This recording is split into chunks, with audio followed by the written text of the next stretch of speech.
अब स्टार्ट करते हैं क्वेश्चन 5 एंड उसके आगे के क्वेश्चंस। हमारा क्वेश्चन क्या कह रहा है, find the inverse of each of the matrices if it exist given in exercises 5 to 11। जो हमारे क्वेश्चन 5 से लेके क्वेश्चन 11 है ना, उसमें हमें इनवर्स फाइंड करना है एंड हमें कह रहा है इफ इट एग्जिस्ट। इसका क्या मतलब होता है मैं आपको बताता हूं। देखो, जैसे मान लो हमें कोई मैट्रिक्स दी हुई है ए और इसका इनवर्स फाइंड करना है। सबसे पहले तो मुझे बताओ कि इनवर्स को हम डिनोट कैसे करते हैं। जैसे मुझे इस वाली मैट्रिक्स का इनवर्स निकालना है ना, तो मैं क्या लिखूंगा, ए और उसके ऊपर ऐसे छोटा सा -1 लगा दूंगा। ये हमारा ए का इनवर्स है, ऐसे डिनोट करते हैं। अगर मेरी कोई मैट्रिक्स होती बी, मुझे इसका इनवर्स निकालना है, तो मैं कैसे डिनोट करता, बी के ऊपर हल्का सा -1। ये मेरा बी इनवर्स हो गया। देखो, जो हमारा इनवर्स होता है उसको निकालने का फॉर्मूला क्या होता है। किसी भी मैट्रिक्स का इनवर्स निकालने का फॉर्मूला है A inverse is equal to 1 by determinant of A multiply by adjoint of A. ये हमारा इनवर्स निकालने का फॉर्मूला है, फॉर्मूला टू फाइंड इनवर्स।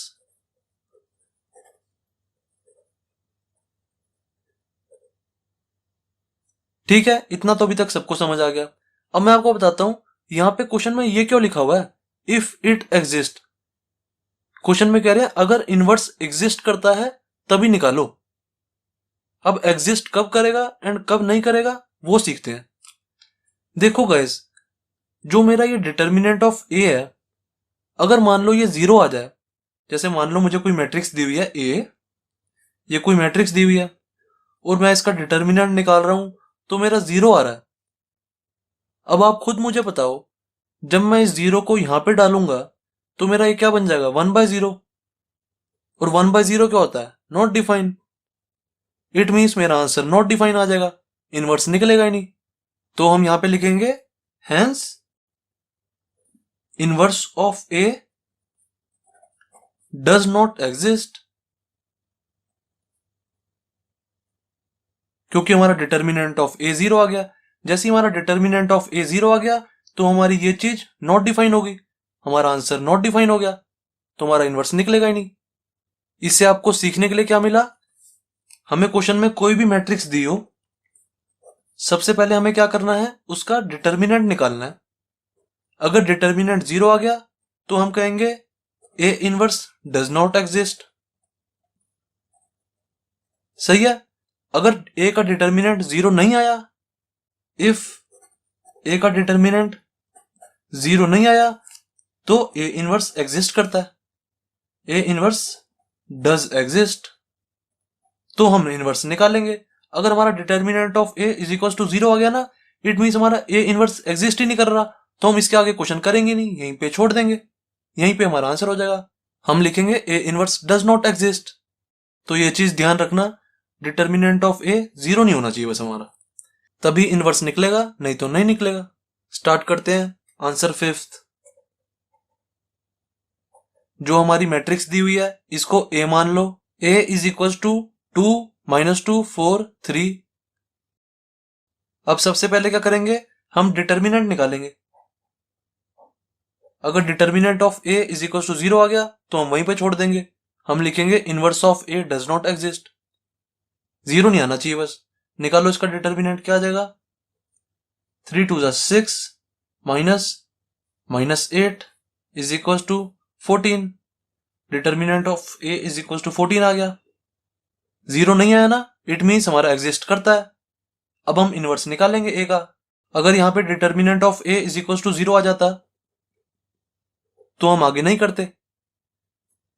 सही है। Determinant of A is equal to 14 आ गया। अब इनवर्स निकाल दो। इनवर्स निकालने का फॉर्मूला क्या है हमारा, A inverse is equal to 1 by determinant of A into में एडजॉइंट ऑफ ए। यहां पे डिटर्मिनेंट की वैल्यू डाल देंगे। अब यहां पे हमें फॉर्मूले में एडजॉइंट ऑफ ए भी चाहिए, तो सबसे पहले एडजॉइंट ऑफ ए भी निकाल देते हैं। एडजॉइंट ऑफ ए क्या आ जाएगा, adjoint of A is equal to, shortcut वाले तरीके से निकाल लेते हैं, क्योंकि जो हमारी 2/2 वाली मैट्रिक्स होती है उसका एक शॉर्टकट वाला तरीका भी तो है एडजॉइंट निकालने का। जो हमारे ये वाले एलिमेंट्स होते हैं इनके हम साइन चेंज करते हैं, साइन चेंज। और जो ये वाले एलिमेंट्स होते हैं इनको हम आपस में इंटरचेंज करते हैं। ये हमारा एडजॉइंट निकल जाता है। तो कर दो, इन दोनों के साइन पलट रहा हूं मैं। -2 है ना, ये प्लस का 2 हो जाएगा। ये 4 है तो ये माइनस का 4 हो जाएगा। सही है। और इसको, इन दोनों एलिमेंट्स को आपस में इंटरचेंज कर दो। 3 को ऊपर भेज दो, 2 को नीचे भेज दो। ये हमारा एडजॉइंट आ गया। That's it. अब इस वाले फॉर्मूले में पुट कर दो डिटर्मिनेंट की वैल्यू एंड एडजॉइंट की value. A inverse is equal to 1 by determinant क्या था 14 मल्टीप्लाई बाय एडजॉइंट 3 2 -4 2। अब देख लो, ये जो 1/14 है इसको सारे एलिमेंट के साथ मल्टीप्लाई कराना है, करा दो, नहीं तो यहां पे भी आंसर छोड़ दोगे तो भी राइट है।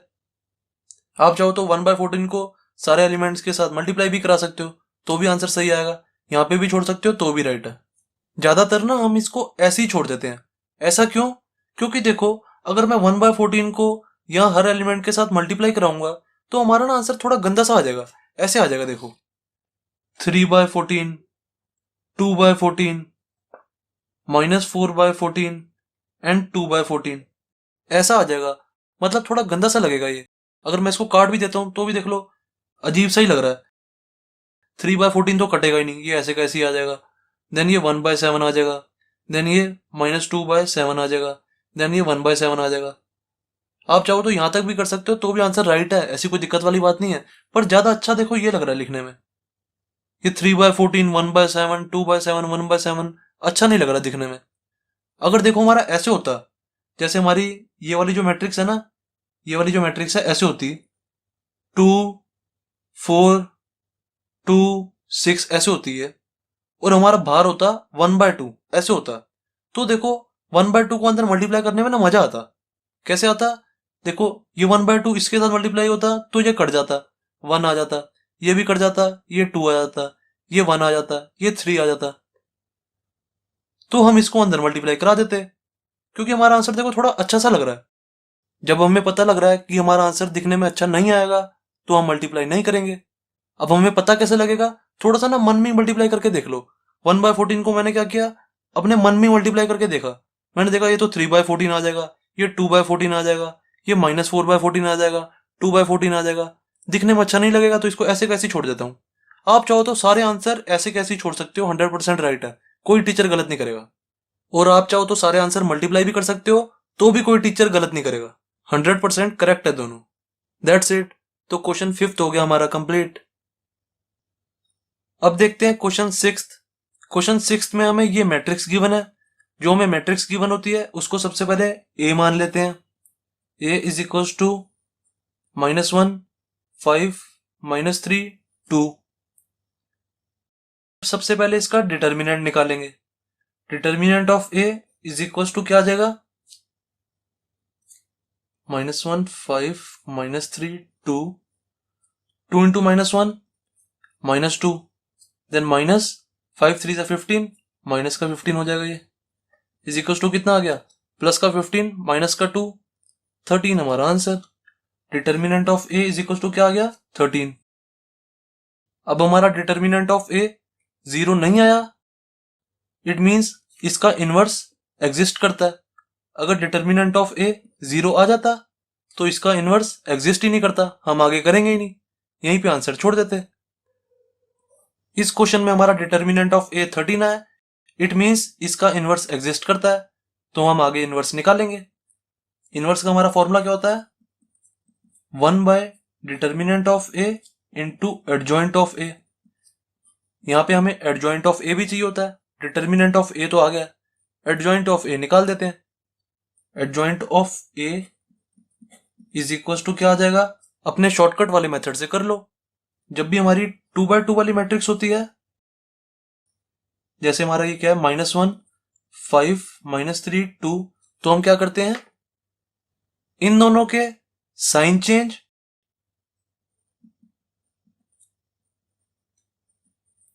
एंड इन दोनों एलिमेंट्स को इंटरचेंज। कर दो, ये हमारा एडजॉइंट आ जाएगा, इज इक्वल्स टू, इन दोनों को आपस में इंटरचेंज कर दो, 2 नीचे है तो 2 को ऊपर भेज दो, -1 ऊपर है तो -1 को नीचे भेज दो, एंड इन दोनों के साइन चेंज कर दो, ये 5 है तो ये -5, ये -3 है तो ये 3, दैट्स इट, ये हमारा एडजॉइंट आ गया। अब एडजॉइंट को एंड डिटर्मिनेंट की वैल्यू को फॉर्मूले में पुट कर दो, हमारा इनवर्स निकल गया, 1/13, डिटर्मिनेंट की वैल्यू हमारी 13 है, देन इनटू में एडजॉइंट ऑफ ए, एडजॉइंट हमारा ये है, बस इसको यहीं पे छोड़ देते हैं हम।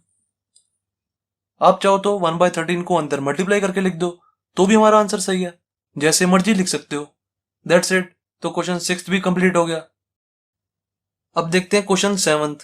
क्वेश्चन 7 में हमें ये मैट्रिक्स गिवन है, इसका इनवर्स निकालना है, निकाल देंगे। जो हमारी मैट्रिक्स गिवन होती है उसको हम ए मान लेते हैं, एंड सबसे पहले डिटर्मिनेंट ऑफ ए फाइंड करते हैं, इज इक्वल टू क्या आ जाएगा, किसी भी रो या किसी भी कॉलम के अलोंग एक्सपेंड कर दो।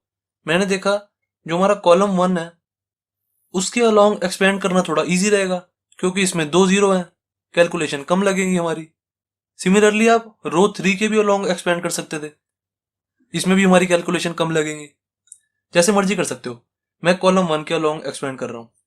पहला एलिमेंट क्या है, 1, देन डिटर्मिनेंट का साइन लगाया, 1 को देखो कौन सी रो में है, कौन से कॉलम में है, 1 इस वाली रो में है एंड इस वाले कॉलम में है। 4 एलिमेंट्स कौन से बचे, ये 4 एलिमेंट्स बचे हमारे, इनको डिटर्मिनेंट में डाल दो, 2 4 0 5। देन उसके बाद क्या है, जो हमारा फर्स्ट कॉलम है उसका सेकंड एलिमेंट 0 है, तो उसके बाद तो यहाँ पे 0 ही आ जाएगा। 0 को किसी के साथ भी मल्टीप्लाई कराओ तो हमारा आंसर 0 ही रहेगा।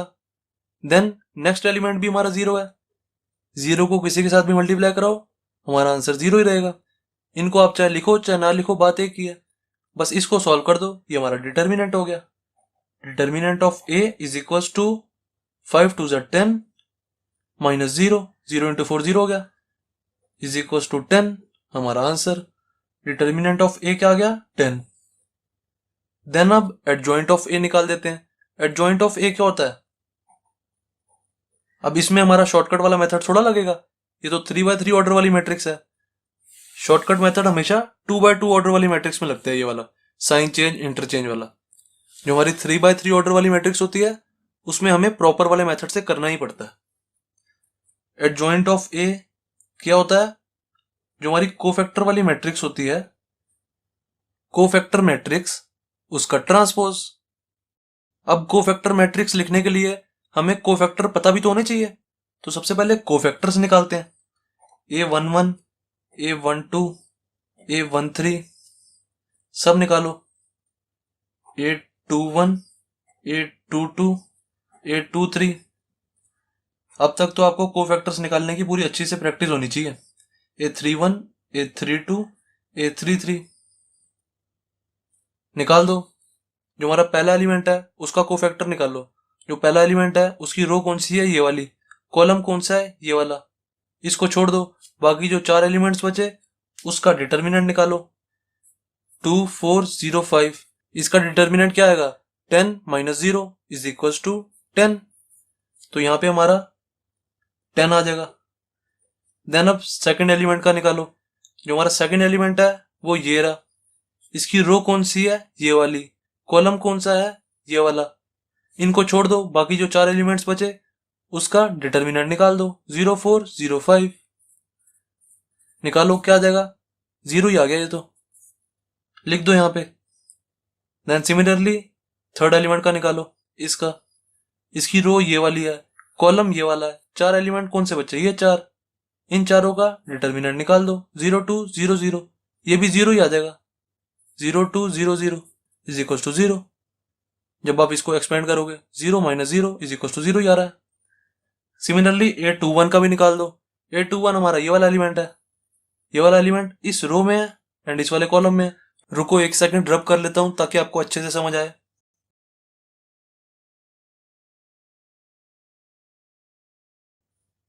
इस एलिमेंट का कोफैक्टर निकालो, क्या आ जाएगा, इस वाली रो में है ये, इस वाले कॉलम में है। 4 एलिमेंट्स कौन से बचे? 2 3 0 5, 2 3 0 5। क्या आ जाएगा डिटर्मिनेंट? 10 माइनस 0, 10 आ गया बस ये। तो यहां पे भी 10 लिख दो। देन इसका कोफैक्टर निकालो। क्या आ जाएगा?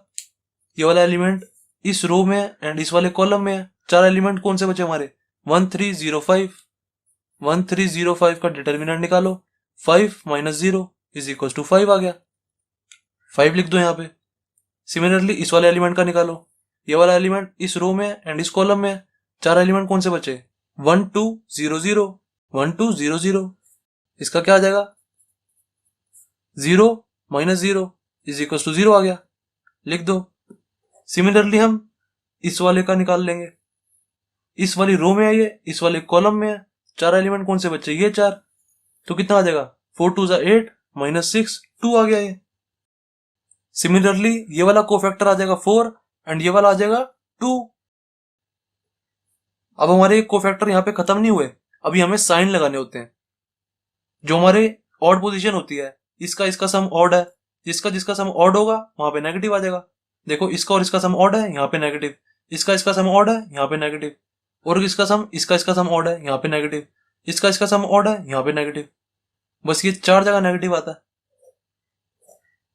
बाकी देख लो सारी जगह इवन सम है। 1 + 3 इवन है, 1 + 1 इवन है, 3 + 1 इवन है। बस यही 4 पोजीशन होती हैं जहां पे हमारा सम ऑड होता है। 1 + 2 ऑड है, 2 + 1 ऑड है, 2 + 3 ऑड है, 3 + 2 ऑड है। तो जब भी हमारा सम ऑड आए तो हम नेगेटिव साइन लगा देते हैं। अब हमारे कोफैक्टर्स आ गए, इनको एक मैट्रिक्स में लिख दो और उसका ट्रांसपोज कर देना, हमारा एडजॉइंट आ जाएगा।